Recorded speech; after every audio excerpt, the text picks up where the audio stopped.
Survival theories. Remember, these are just theories. Alright, so this is how to survive being followed. Because, of course, if someone's following you, they have the intention to probably hurt you. That's if they're following you with the intention, of course.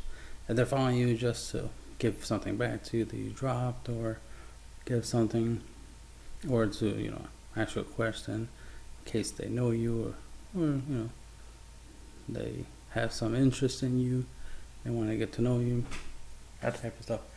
But this is for when someone's following you with malicious intent. Usually they will follow you and not speak, even when you look directly at them, and they either keep following you quietly without a smile, without waving at you, without any type of indication that they might know you or they want your attention. Then obviously something might be amiss. But the other possibility is they're just going the same way you're going. Possibly. But if you keep making some sporadic, random, turns where you start walking different directions, even if you try to walk their direction but not be close enough that they can jump out and grab you, and somehow it just so happen to need to turn around and walk the same direction you're currently going, then there's a big, big possibility they're following you. So we're going to assume that someone's following you for something malicious. So be smell of your surroundings. It's kind of like being aware of your surroundings, but literally smell your surroundings. Sometimes your eyes might not be able to notice something that your nose can notice. Sometimes you literally can smell danger. Sometimes you literally can smell someone hiding, the presence of another person, where your eyes can't see, your nose can smell. So using your other senses other than your sense of sight, using your hearing and your sense of smell, they're equally as important as your sense of sight, especially when it comes to noticing if someone's following you. Because somebody could be following you, maybe hiding somewhere, hiding close by, and they might smell of cigarettes or of anything that has a strong similar smell. Something really strong like alcohol or anything of that nature. Maybe even just strong cologne. Sometimes, depending on the smell, because sometimes you can indicate if the smell is a smell of a man or a smell of a woman. Because, you can kind of tell the difference between, perfume and cologne, especially if you smelled enough of it in your life, you can tell the difference. And I can go on and on about smelling and stuff. Obviously, I get the inspiration and the idea from Wolverine, and I've been smelling my surroundings for years, and it has helped me assess certain situations and avoid a lot of dangerous situations because I took advantage of smelling my surroundings. Using cars as mirrors, equally as effective as turning around. I typically do this for two reasons. One is I don't want to turn around and make it obvious that I notice that somebody's following me. I want them to think I don't notice. So I'm baiting them, because I have the intention of allowing them to think that I don't notice, think that they can, approach me negatively, not positively, approach me negatively, and then I will react accordingly. So there's many times where I won't make it obvious that I notice they're following me. I'll make it seem like I don't notice, just because I'm baiting them. And then I start making decisions and walking certain directions to kind of trap them in a situation where if they are malicious, they themselves are now the prey, as it were. It's the whole turning the tables around thing of I turn from being the prey to being the predator. But that's my situation. Your situation is you're the prey and you're trying to avoid being preyed upon. So you're going to use the cars, as you can see in this image. If I zoom in, you kind of see the reflection of a person. You can see the clouds in the background surrounding. You can see the floor. See the front lawn area. And if somebody were to walk up on this person, walk up from the house, you see there's a door. Somebody were to open that door and start walking slowly, trying to sneak up on this person can clearly see that person doing that, and they can react accordingly. Which is what the importance of, using any reflective surface, not just cars. It's just that if you're walking down, on a sidewalk, you're walking out in public, you're more likely going to be walking by vehicles. So it makes sense to use vehicles. Sometimes I look at a rear view mirror that's about maybe 15 feet away from me, because I don't have to see clearly the person that's following me. I just need to see that there's someone is following me, that there is another human shape other than my own in the reflection of a mirror. So if I take a quick glimpse at a car mirror and see that there's another person not too far from my distance, not too far from me, then I'll keep that in mind. And sometimes when I notice that, I tend to trigger my watch your back scenario. As you can see in this image, see how he has his head turned to the right. You can also turn to the left, and it's a good idea to constantly turn your head up, down, left, right, side to side, right and left, to make it look like you're just looking around and admiring the scenery, which is what I do a lot. I look around to keep an eye around on everything. This also helps keeping an eye on in case somebody's in a window of a house, keeping an eye on you. Or let's say, hypothetically, somebody's on the roof of buildings, the roof of houses and stuff, and they're following you on the roof of a house. They're running along the line of the top of buildings following you. Now that tends to happen a lot more in movies and cartoons and comics and stuff like that, but you never know, it could actually happen to you in real life. Somebody could literally be on the rooftops of buildings following you. So looking up and around, matters. Sometimes you might even notice maybe there's an airplane that just so happens to be slowly flying in your area, in your direction, the direction in which you're walking. And even when you turn around a street corner, as that plane turns and is going down that direction. Even though they could fly in any direction, they just so happen to be flying the same direction as you. Pretty suspicious, especially when you made a sharp L turn and suddenly this airplane is making a sharp L turn, right? Because I actually, a couple of days ago, it was either yesterday or the day before that, me and my friends were walking, and I noticed there was a plane, one of those propeller planes, just flying around in circles. But they kept flying around in circles around us, and while we're walking down, down a street, or down a straight path, we're going to a pretty far location, like a couple blocks away from where I lived, and we see this plane just circling right around us, like 360 around us, and kept repeating that circle, and just kept going around in a loop. But it kept going towards the direction we're going.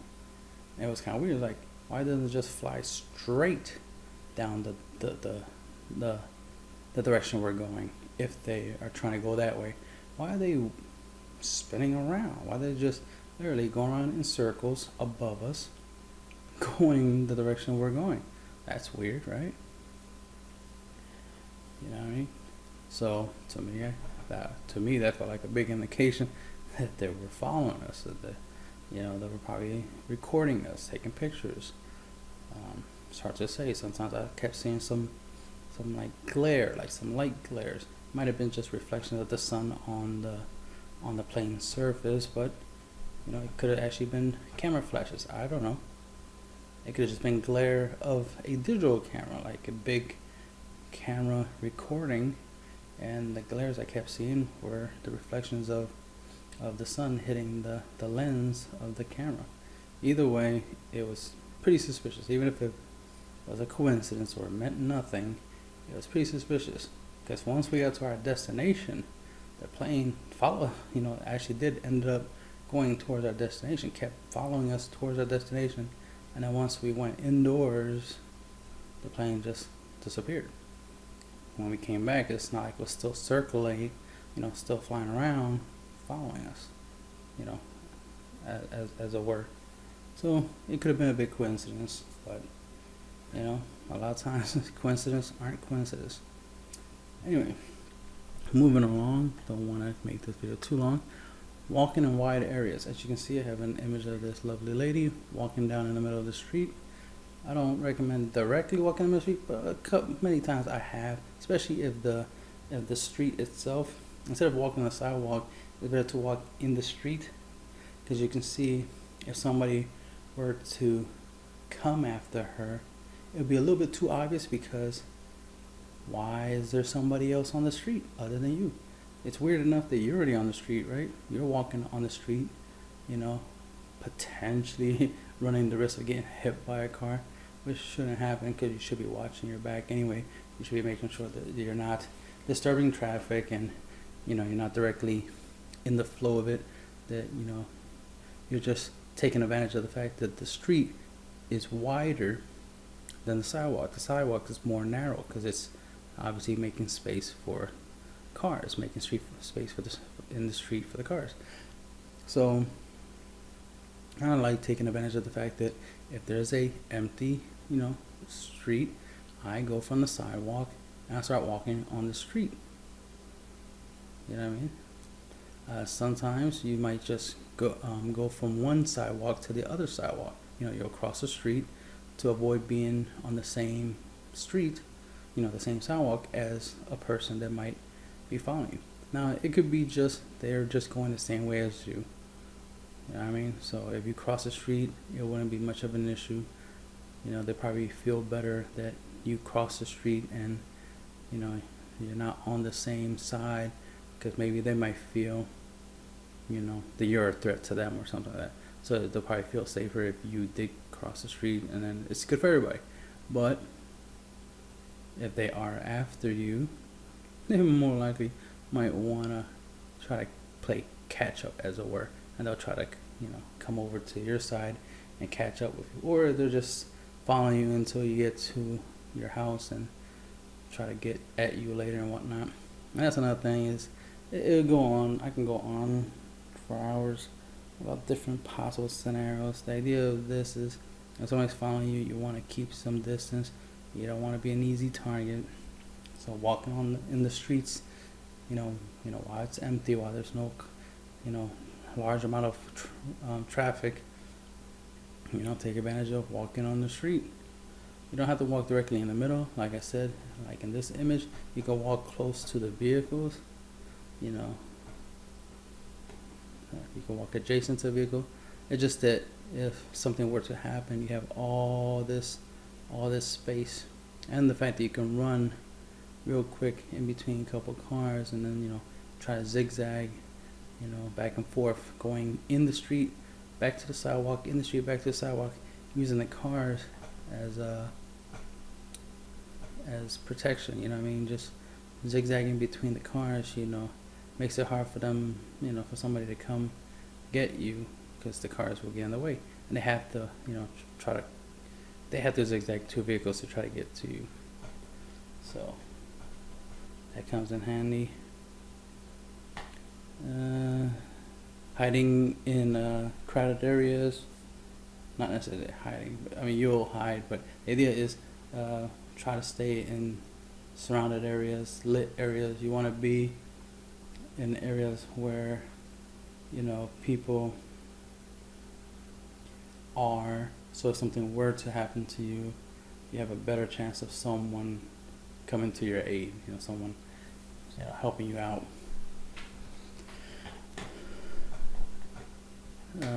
I have a tendency of trying to look scary, try to look unapproachable, trying to look like somebody shouldn't be following me, shouldn't try to approach me, that they should try to find someone else, someone that looks, you know, a little bit more like the way she's looking in this video, where she's looking like she is afraid for her life. So like I wrote in here, look scary, not scared. That's what you want to do. You don't want to look like you're scared or concerned that someone's following you. You want to look more like you're mad that someone's following you. You know, you want to give the person the impression that you're thinking, oh, I wish somebody would try something. I wish you would dare try to come after me, because I'm gonna, you know, do something to you. So in my mind, this is what I think I look like to everybody when I walk around in the streets. I feel I have this type of look on my face. So I try to envision myself looking like that when I walk. And it probably works. It's probably working. I mean, no one has messed with me when I've been in the zone, as it were. I'm trying to look scary. No one tends to mess with me. I'm a pretty big guy, so most people don't want to mess with me anyway. But those who think they are stronger and tougher than Superman will definitely try. And that's the thing. I'm trying to scare off the ones that don't want none of this, as it were, as opposed to the ones that don't fear. Because the ones that don't fear are the ones that are very ignorant. They're the ones that don't know better. Those are the ones that feel that they're indestructible, nothing can ever hurt them, and then they get a rude awakening, and then you got somebody like this hurting them because they think they can handle something like this.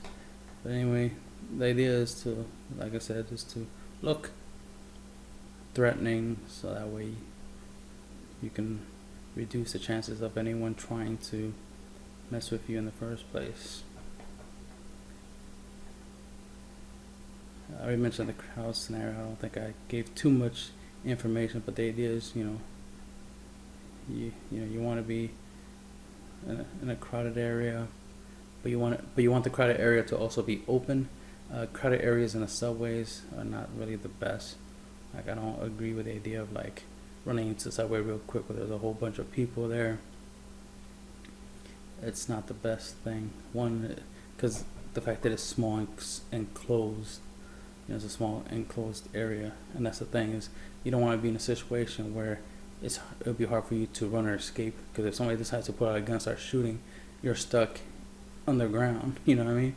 There's very little room for escape if you go into a crowded, condensed area. And then the fact that it's crowded, it makes it hard for you to move around because there's so many people around, and then you don't know if there's more people involved in following you, and they might already be in that,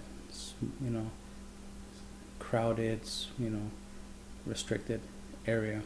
You want to be in an open area, especially if it does end up being filled with a couple of people that are involved in following you.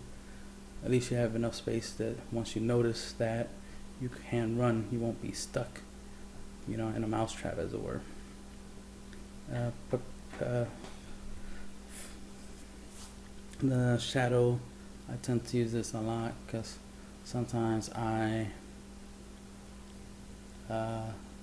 sometimes there's no car for me to use as a mirror.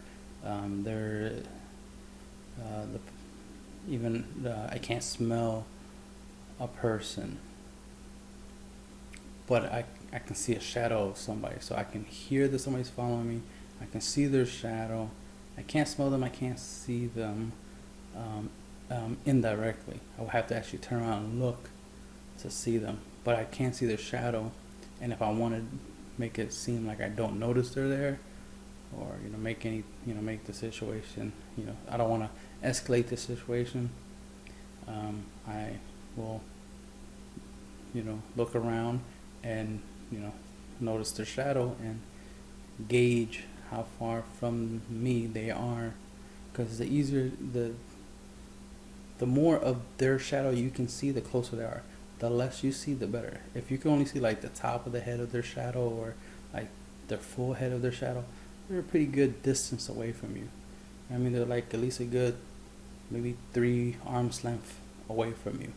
So that's pretty good, because that just means they can't just put their arms out and just grab you. They gotta get really, really close to grab you. But if you can see half their body, they're pretty close. You know what I mean? If you can see like their pants, or or their if you can see almost a full body shadow, they're pretty damn close. And mainly the main final thing is you need to prepare yourself to fight. Prepare yourself to defend yourself, because if you end up in a situation where you are being followed and you are being chased, there's going to be the moments in which they will catch up to you, especially if you haven't been able to find a way to avoid them, a way to separate you from them. There's going to be a point where you actually confront your follower. You need to be prepared for the worst case scenario, that they do catch up to you. You know what I mean? But prepare for the worst case scenario. Don't immediately assume the worst.